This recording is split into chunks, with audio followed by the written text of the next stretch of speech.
الحمدللہ رب العالمین والصلاة والسلام علی سیدنا محمد وآلہ واصحابہ اجمعین، اما بعد۔ قربانی جیسے اللہ کے عبادتوں میں سب سے افضل عبادت ہے، سب سے بہترین عبادت ہے، پسندیدہ عبادت ہے، تو اس کا طریقہ بھی سب سے افضل ہو، بہترین ہو، پسندیدہ ہو۔ ورنہ عمل تو بہت بہتر ہوگا لیکن طریقہ اگر بہتر نہ ہو تو اس میں بھی کچھ خرابیاں پیدا ہو جائیں گی۔ اسی لیے ہمارے لیے یہ بھی جاننا ضروری ہے کہ قربانی کا طریقہ کیا ہے، سنت طریقہ کیا ہے، مستحب طریقہ کیا ہے، اور اس میں جو مکروہات ہیں اس سے بھی ہم بچنا ہے، جو ممنوعات ہیں اس سے بھی بچنا ہے۔ تو بہرحال سب سے پہلی چیز یہ ہے کہ ہم قربانی کے جانور کو چند دن پہلے ہی خریدنا شروع کریں، 1 ہفتہ پہلے، 2 ہفتہ پہلے خرید لیں، تاکہ ہم خود اپنی طرف سے چارہ کھلائے، گھاس کھلائے۔ اور ہمارے اکابر علماء دیوبند جو ماضی قریب کے علماء ہیں، ان کی بھی یہ عادت مبارکہ یہی تھی، ان کی حالت بھی یہی تھی کہ چند دن پہلے ہی خرید لیتے تھے اور مانوس کر لیتے تھے۔ تو بہرحال ہم بھی عادت بنائیں کہ سب سے پہلے خریدنے کی کوشش کریں۔ اور دوسری بات اس میں یہ ہے کہ ذبح کرنے والا شخص سب سے اچھا ماہر ہو، ذبح کرنے کی عادت ہو۔ اسی لیے ہم کسی بھی صورت میں ہم جانور کو تکلیف نہ دیں۔ جتنی تکلیف کی صورتیں ہیں سب سے ہمیں منع کیا گیا ہے، ایسا نہیں کرنا چاہیے۔ حتیٰ کہ چھری وہ پہلے ہی تیز کر کے رکھے، یہ بھی مستحب ہے، یہ بھی پسندیدہ ہے، سب سے پہلے تیز کرے۔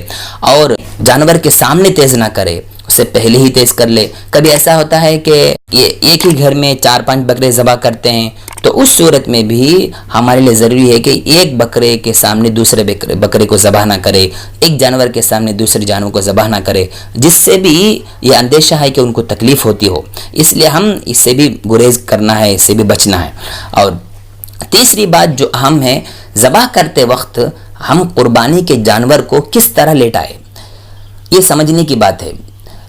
پہلی بات یہ ہے کہ ہم پیروں کو قبلے کی طرف پھیرائیں، جانور کے پیر کو قبلے کی طرف پھیرائیں، پیر دائیں طرف یعنی قبلے کی طرف رہے، اس وقت اس کو ذبح کرے۔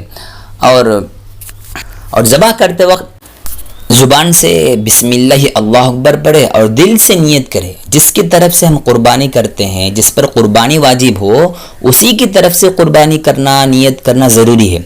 ہوتا ہے کہ اکثر ہمارے بعض حضرات سے سوال بھی آتا ہے، بعض حضرات سوال یہ کرتے ہیں کہ حضرت ہم اس سال ماں باپ کی طرف سے کر سکتے کیا، باپ کی طرف سے کر سکتے کیا، یا ہماری بیوی کی طرف سے کر سکتے کیا، یا ہمارے بچوں کی طرف سے کر سکتے کیا؟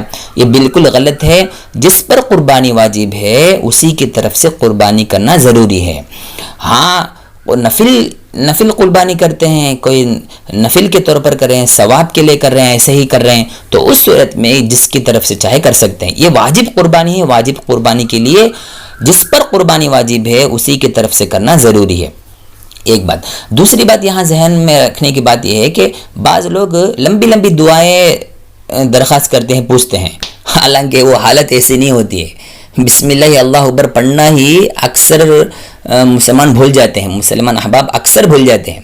کتنے لوگ ایسے ہیں جب پڑھتے پہلے سے یاد رہتا ان کو، لیکن جب قربانی کا وقت آتا ہے، ذبح کرنے کا وقت آتا ہے تو بھولنا شروع ہو جاتا ہے، بھول جاتے ہیں انسان۔ تو یہ ہوتا ہی ہے۔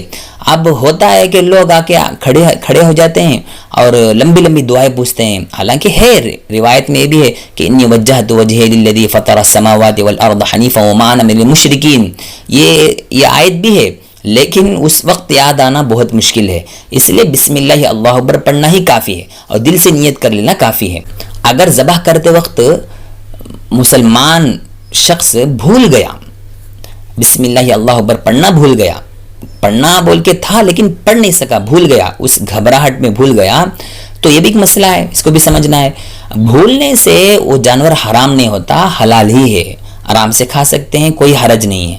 لیکن اگر کافر، قادیانی، کافر، کوئی بھی مشرک شخص اگر اللہ کو نہیں ماننے والا اگر ذبح کرے، کبھی کھیڑے جگہوں میں، ایسے ولیجوں میں ایسی حالتیں آتی ہیں.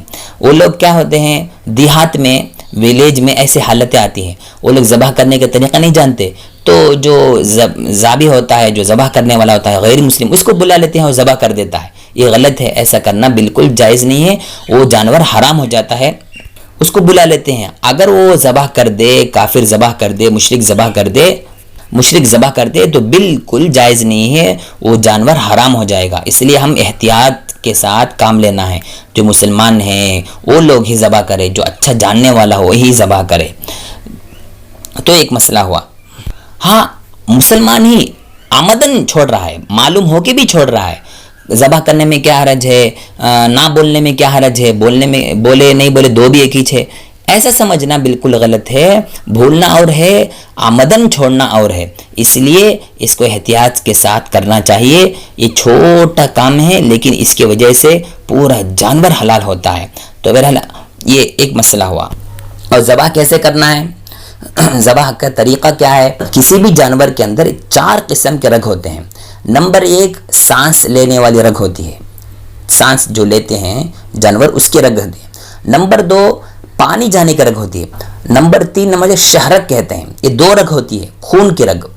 خون جانے کے لیے, خون دوڑنے کے لیے اللہ تعالیٰ 2 قسم کے رگ بنائے جو دائیں بائیں ہوتی ہے. یہ 4 رگ جو اہم ہیں, ان 4 رگوں میں سے اگر 3 رگ کٹ جائے, ذبح کرنے والا اگر 3 رگ کو کاٹ دے تو اس صورت میں صحیح ہے. جہاں تک ہو سکے ہم کوشش کرنا ہے کہ 4 رگ بھی ذبح ہو جائے, 4 رگ بھی کٹ جائے. جہاں تک ہو سکے خود کرنے کی کوشش کرے. اگر بڑے لوگ ہیں خود کریں گے تو اس میں کچھ فائدہ ہے, اس میں مستحب ہے, پسندیدہ ہے. اگر ہم ذبح نہیں کر سکتے ہیں تو سمجھنے کی بات ہے کہ اگر ہماری طرف سے قربانی ہو رہی ہے تو ہم وہاں کھڑنے کی کوشش کریں, وہاں کھڑے ہو کر دیکھیں. یہ بھی مستحب پسندیدہ ہے. اور جب اس طرح ذبح کر دیں گے تو اس کے بعد ہم اللہ سے دعا کرنا ہے, یا اللہ میری طرف سے قبول فرما لے, جیسا کہ تو محمد عربی صلی اللہ علیہ وسلم سے, تیرے حبیب پاک صلی اللہ علیہ وسلم سے کی طرف سے قبول فرمایا. اسی طرح تو جیسے ابراہیم علیہ السلام جو تیرا خلیل ہے, تیرا دوست ہے, جس طرح تو ان سے قبول فرمائے اسی طرح ہماری طرف سے بھی قبول فرما لے. اس طرح دعا کرنا ہے. یہ ذبح کرنے کا اصل طریقہ. اگر کوئی اونٹ کو ذبح کرنا چاہ رہا ہے تو اس صورت میں اس کے لیے نہر ہی اصل طریقہ ہے. نہر کا معنی اونٹ کو ایسے ہی کھڑا کر کے اسی گردن پر چاقو چلا دے, کھڑی اصل طریقہ ہے. نہیں جیسے گائے کو 4-5 لوگ پکڑ کے ذبح کرتے ہیں, پکڑ کے سلا کے ذبح کرتے ہیں. اگر یہ طاقت ہے تو کر سکتے ہیں, ورنہ نہیں تو نہر بھی کر سکتے ہیں. تو بہرحال یہ طریقہ ہے. اگر کوئی بندہ اس طریقے کے خلاف اگر کوئی کر رہا ہے, مثال کے طور پر جیسے غیر مسلم لوگ ذبح کرتے ہیں, کھڑا کر کے بکرے کو اوپر سے ذبح کرتے ہیں, گردن اڑا دیتے ہیں, اگر اس طرح کرتے ہیں تو اس صورت میں بھی یہ جائز ہے لیکن مکروہ ہے.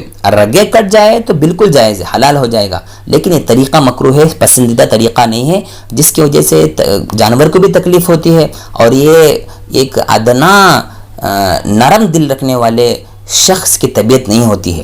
اسی لیے ہم ایسا کرنے سے پرہیز کریں. اسی طرح اگر کوئی چھوٹا بچہ اچھی طرح شعور رکھتا ہے, اس کے اندر کچھ طاقت ہے, کر سکتا ہے, تو اس صورت میں بھی کر سکتا ہے, ذبح کرنے میں کوئی حرج نہیں ہے. اسی طرح عورت اگر کوئی ذبح کرنا چاہتی ہے, اس کو ذبح کرنے کی طاقت بھی ہے, کر بھی سکتی ہے, تو اس صورت میں اجازت ہے, آرام سے کر سکتے ہیں, کرنے میں کوئی حرج نہیں ہے. بہرحال یہ چند احکامات ہیں جو آپ حضرات کی خدمت میں پیش کیے ہیں.